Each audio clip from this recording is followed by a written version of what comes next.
Recent টাইমে টি-20 খেলায় প্রচুর পরিবর্তন আসছে। সো আজকালকার দিনে দেখা যায় কি প্লেয়াররা প্রচুর সিক্স প্রচুর ফোর মারতে পারে, আর ওইটার কারণে দেখা যায় তারা হিউজ অ্যামাউন্ট অফ টোটাল করতে পারে। তারা যেহেতু পাওয়ার হিটিংটা ভালো করতে পারে, তারা ফার্স্ট 6 ওভার্স যেটা পাওয়ার প্লে সেটাকে খুব সুন্দরভাবে কাজে লাগাতে পারে। আর সেই কারণে দেখা যায় কি তাদের ইনিংসটা অ্যাক্সেলারেট হয়, আর দিন শেষে তারা প্রচুর রান করতে পারে। যেরকম কিছু বছর আগে যখন একটা ম্যাচ হইতো, তখন আমরা ব্যাটিং ফার্স্ট যারা নিত তারা যখন 180 190 করতো, তখন আমরা বলতাম বিশাল টোটাল। বাট আজকালকার দিনে বা রিসেন্ট টাইমসে দেখা যায় কি যে ইভেনচুয়ালি একটা টিম যদিও ফার্স্টে ব্যাটিং করে 210 বা 220 করে, স্টিল সেকেন্ডে যারা ব্যাটিং করে তারা ওই রানটা অনেক ইজিলি চেস করে ফেলতে পারে। বাট এই বিষয়টা বাংলাদেশ টিমের ক্ষেত্রে পুরাই ভিন্ন। কেন? বাংলাদেশের প্লেয়াররা খুব একটা বেশি পাওয়ার হিটিং করতে পারে না, আর যেই কারণে দেখা যায় কি তাদের দলীয়ভাবে ফার্স্টে 6 ওভার্সটা তারা কাজে লাগাতে পারে না পাওয়ার প্লেতে, আর at the end of the day তাদের টিমে টোটালটাও প্রতিটা ম্যাচে কম আসতেছে।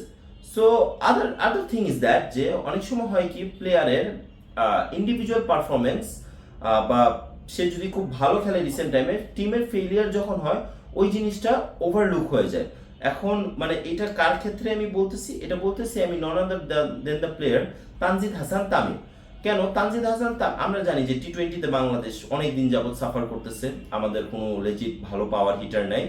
বাট তানজিদ হাসান তামিম যে মাত্র তার 2 বছরের ক্যারিয়ার অলমোস্ট, সেখানে কিন্তু সে হিউজ তার ব্যাটিং স্টাইলের মধ্যে পরিবর্তন আনছে। কিভাবে সেটা আমরা একটু আপনাদের স্ট্যাটস দেখে বলি। সেটা হলো তানজিদ হাসান তামিম টি-20তে ডেবিউ করছে 2024 সালে। সো 2024 সালে সে খেলছে 18টা ম্যাচ। 18টা ম্যাচে খেলে সে রান করছে 345। তো স্ট্রাইক রেট ছিল 114 আর 11টা ছক্কা সে মারছে। ওয়াইল অন দি আদার হ্যান্ড সে 2025 সালে ম্যাচ খেলছে 9টা, তার রান হলো 309।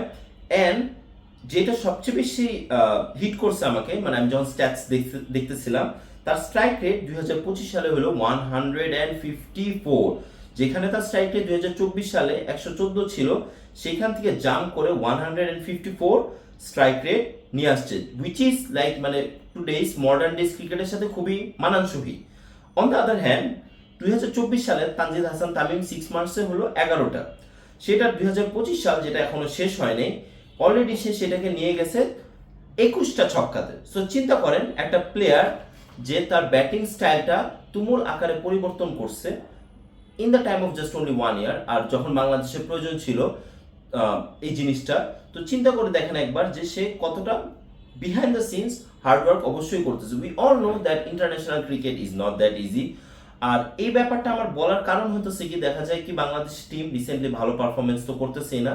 সো এই যে প্লেয়ার যেরকম তানজিদ হাসান তামিম সে পারফরমেন্স করতেছে, তার পারফরমেন্সে কিন্তু অনেকটা আড়ালেই থেকে যেতেছে, কিন্তু সে কিন্তু পিছনে বিহাইন্ড দ্য সিনসে প্রচুর কাজ করে যেতেছে। সো দেখা যায় কি এরকম ভাবে যদি আরো প্লেয়ার্সরা তারা তাদের স্ট্রাইক রেটটা ইমপ্রুভ করতে পারে, ইভেন দো তাদের অ্যাভারেজটা ইমপ্রুভ করতে পারে, তাদের পাওয়ার হিটিংটা ইমপ্রুভ করতে পারে, যেটা অলরেডি আমাদের আজকে শামীম পাটোয়ারি দেখাইতেছে, সে কিন্তু তার পাওয়ার হিটিংটা ভালোভাবে লাস্টে এসে কাজে লাগাইতেছে।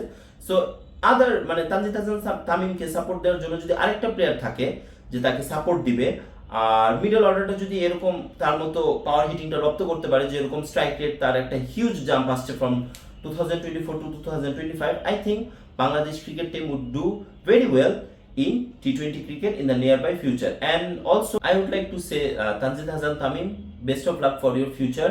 I hope আপনি এরকম আমাদের ভালো ইনিংস আরো এনে দিবেন, আপনার স্ট্রাইক রেটটা এভাবেই কন্টিনিউ করবেন খেলা, and hopefully Bangladesh will achieve something good in the nearby future. Thank you everyone for watching and see you in the next video.